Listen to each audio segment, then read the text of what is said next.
Salut CNS, aujourd'hui on se retrouve pour une nouvelle vidéo d'avant-match France-Australie. Le match se déroule dans le stade El Janoub. La France démarre la défense de son titre dans un groupe plutôt abordable où elle devrait jouer la première place avec le Danemark, alors que l'Australie visera l'exploit et son premier succès en Coupe du Monde depuis plus de 12 ans. Titrée en 2018, l'équipe de France va devoir batailler sévèrement pour espérer conserver sa couronne de champion du monde. D'autant que lors de ces 5 éditions du mondial, le tenant du titre a pris la porte à 4 reprises dès le premier tour, ce que dit long sur les difficultés qu'attendent les Bleus en Qatar.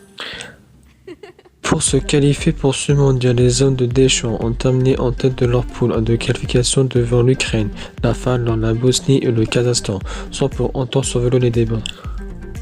En difficulté lors des derniers rassemblements, les tricolores n'ont remporté aucun de leurs 4 matchs disputés au mois de juin.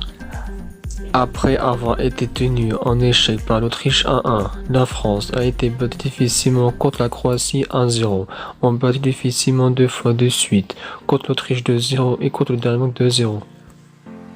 L'Australie n'est donc pas une équipe inconnue par les Bleus. En 2018, ces derniers avaient déjà lancé leur épopée victorieuse par un succès dans la douleur sur penalty de 1, grâce à Pogba. Depuis, les Sauceros ont été éliminés en quart de finale de la Coupe d'Asie 2019, dont ils étaient tenants du titre, et ils ont rencontré énormément de difficultés pour valider leur billet pour le Qatar.